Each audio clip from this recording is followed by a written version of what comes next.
はい、皆さんこんにちは。テイルズオブシリーズ IP 総合プロデューサーの富澤です。そしてはい、テイルズオブ YouTube チャンネルをご覧いただきまして誠にありがとうございます。 YouTube チャンネルの管理人の、トイくんです。よろしくお願いします。はい、ということでトイくん、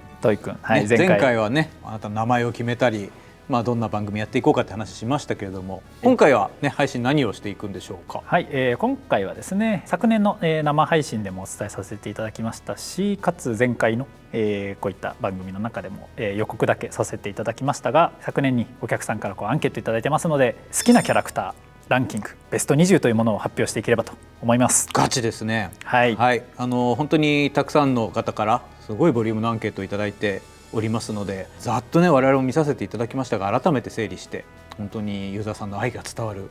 ものですけど、それを生々しくもランキングにしてしまおうというところですので、あくまで今回のアンケートでの順位というところはありますけれども、いろんな特徴も見えてくるかなと思いますので、早速振り返って見てみましょうか。はい、では、最初になんですけれども、おさらいという形で生配信番組で、やっていった内容のちょっとおさらいをしていければと思っているんですけれども、最初に生配信で紹介させていただいたのが、プレイしたことのあるタイトル、トップ15というものを発表させていただいたかなと思っております。ありました。続けて、1番目、そして2番目3番目と、順番を追って、プレイされているファーストテイルズ、マイファーストマイセカンドやったね、というところを紹介させていただきましたと。あとは3つですね、印象に残っている〇〇というところを聞かせていただいてまして、印象に残っているジャンル名ですね、ジャンル名というのは何々の RPG っていうやつですね、のトップ10を紹介させていただいて、次に印象に残っているテーマソングを紹介させていただきましたと。最後に印象に残っているバトルシステムというところを紹介させていただいたかなと思っております。今日はキャラクターというところでね、結構ここまでの昨年紹介させていただいたものの中では、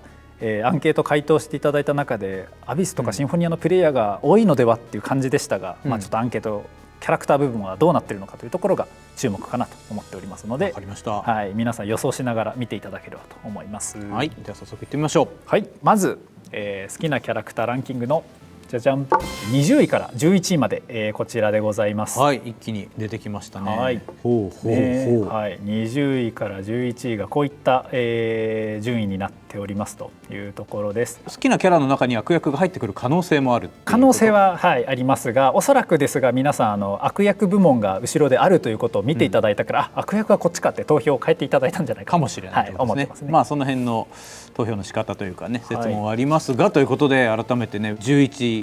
までのメンバーを、そうですね、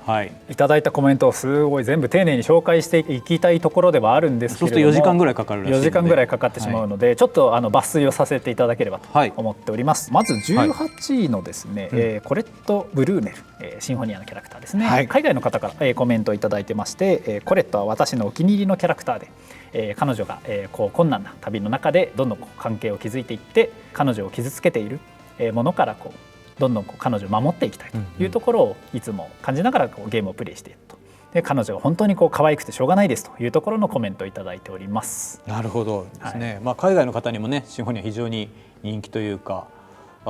多分海外で一番売れているタイトル、そうですね。シンフォニアファンは海外はかなり多い印象ですね。根強く本当に愛していただいているので、これ大好きですよね。他にもそうですね、同じく11位14位のレイブンとかは、レイブンは人気ですよね。別に僕がレイブン大好きって言ったことはないですけれども、1作目にそうだね、プロデュースとしてはベスペリアHD リマスターやらせていただいたので、別にだからひいきというわけではないですけど、レイブンはやっぱりもともとの立場に対しておっさんとしてパーティーに対しての思い入れを優先していくってところはやっぱり熱いですよね。皆さんのコメントとしてもどんなのありますかね。お客さんからいただいているコメントとしては、ひょうひょうとした性格に反して重い過去を持っているというところが、プレイ当時から好きですと。そして、外伝小説の「虚空の仮面」ですね、こちらを読んで、壮絶な過去を知ってもっと大好きになったと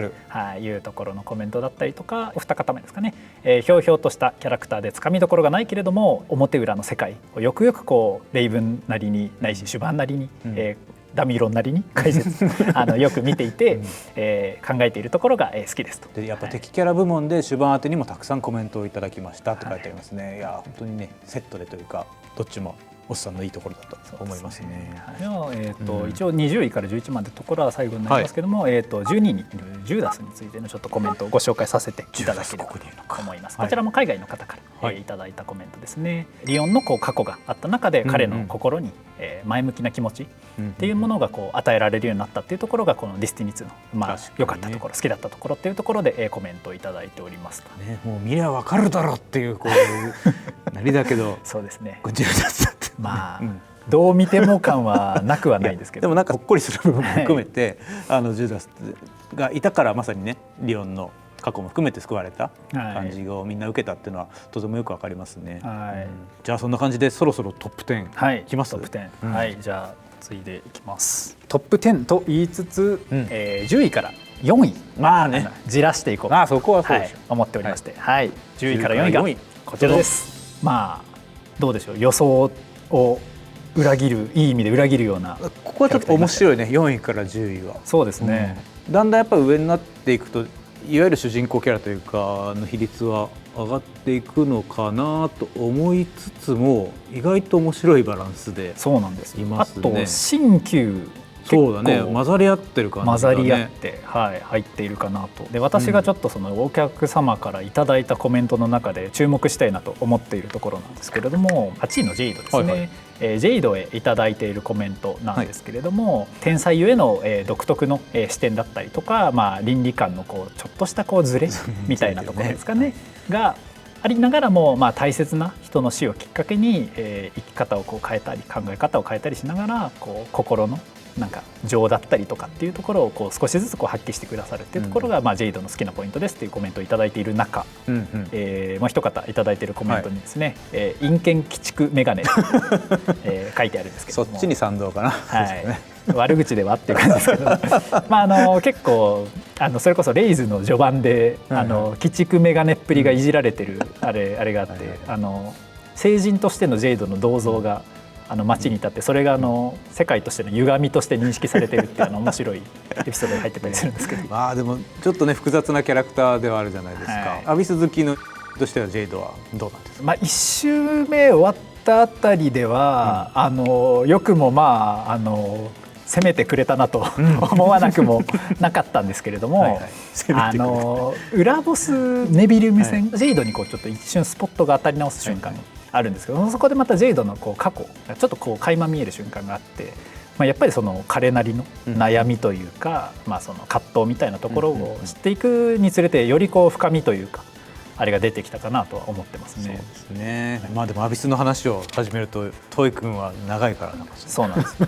確かに何周という意味では一番遊んだタイトル。9周って言ったっけ？9周8周か9周か、もう覚えてないぐらい遊んですね。あとはそうですね、こちらの5位のルドガーですね。こちらも海外の方からコメントいただいてます。ルドガーについてのコメントです。彼は最初のプレー、1周目ですね。1周目では沈黙していた、黙ってたっていうところでは、非常にユニークなキャラクターだったと。でかつ彼はとてもハンサムだというところですね。あとは変身要素ですね。外角が非常にかっこいいだとか、私は借金返済イベントをめちゃめちゃ頑張りましたみたいなコメントをいただいております。なるほど。確かにね、エクシリア2ってそういう意味ではなかなか特徴的なゲームシステムもあって、まさに選択をテーマにシステムにも組み込んだということで、あえて本当に1周目ルドガーはユーザーさんに寄り添うというコンセプトでキャラ造形もされていたっていうのが割と新鮮だったと思いますし、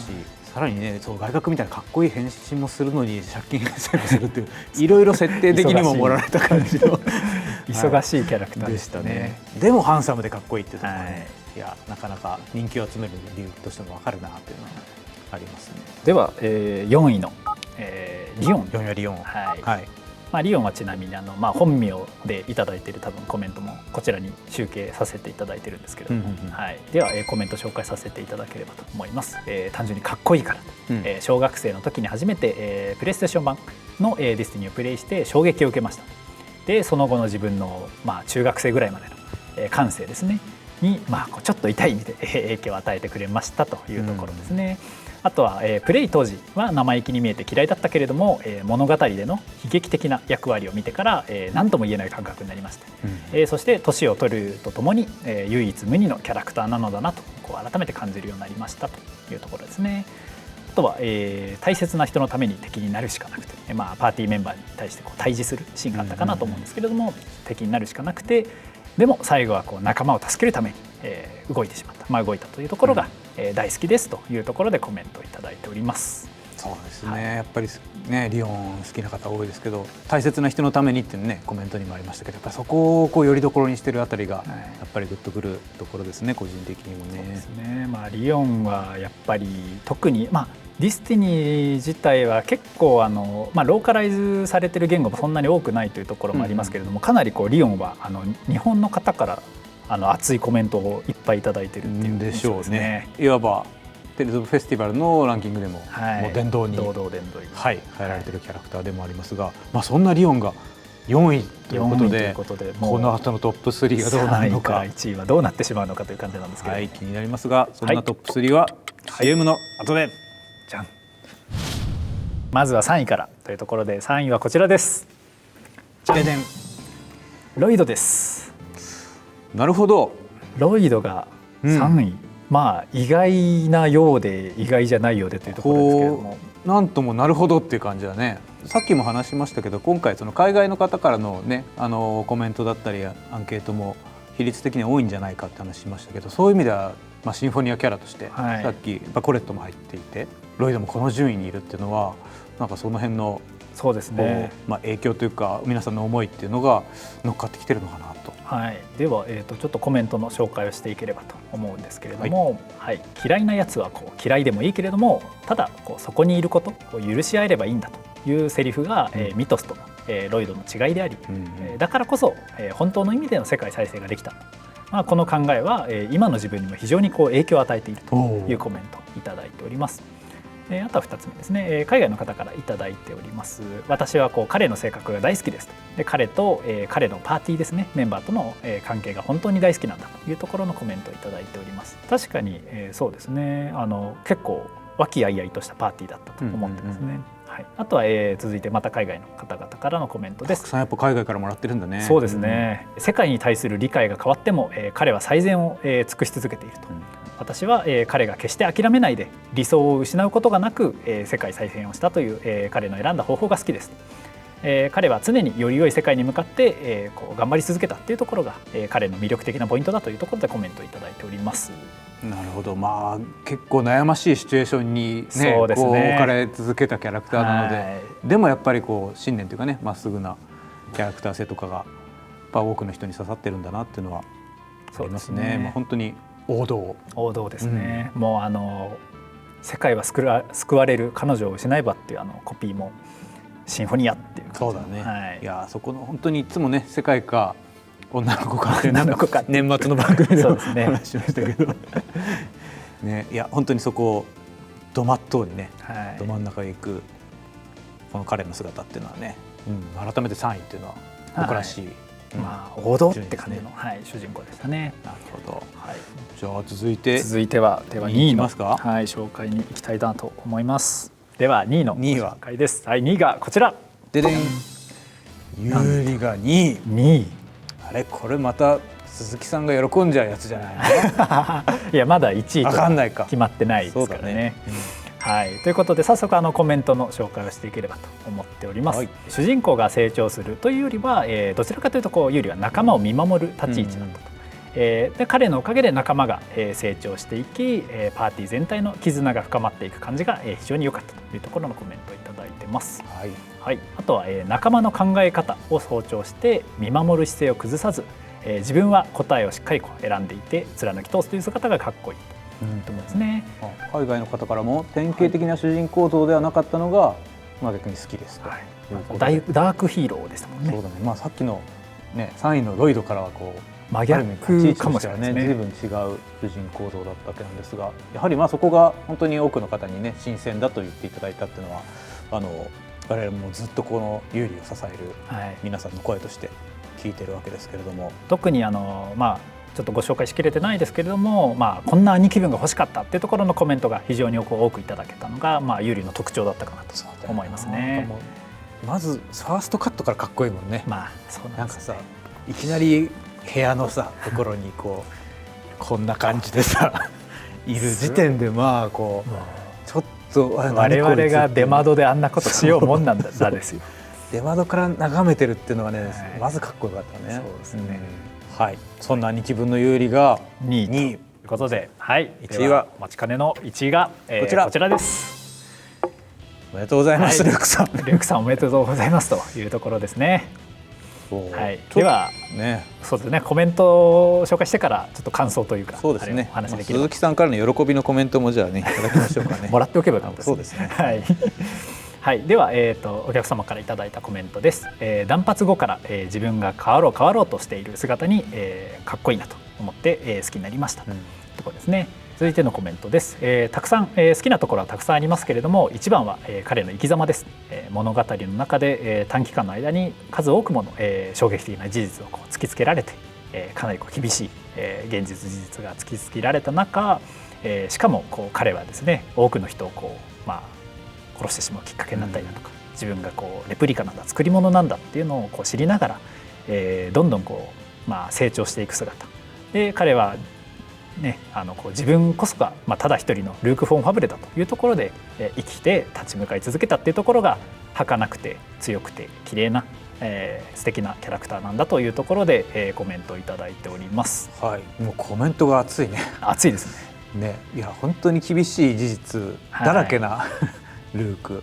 だったと思いますけども、はい、あとは海外の方からいただいているコメントですね。これも長いコメントやっぱりいただいてね。読みましょう。はい、ルーク・フォン・ファブレは、私がプレイしたキャラクターの中では、一番のお気に入りのキャラクターですと。はい、その理由は、彼は非常に、最初は嫌なキャラクターだったんですけれども、自分自身が、こうよりよく、彼を成長していこうという姿を、見せ続けて、仲間のキャラクターたちにも、信頼を勝ち得て、彼がこう物語に、対してというか自分の事実というか、現実にこう真剣にこう向き合って解決していこうという姿に、共感を得ましたというところのコメントをいただいてます。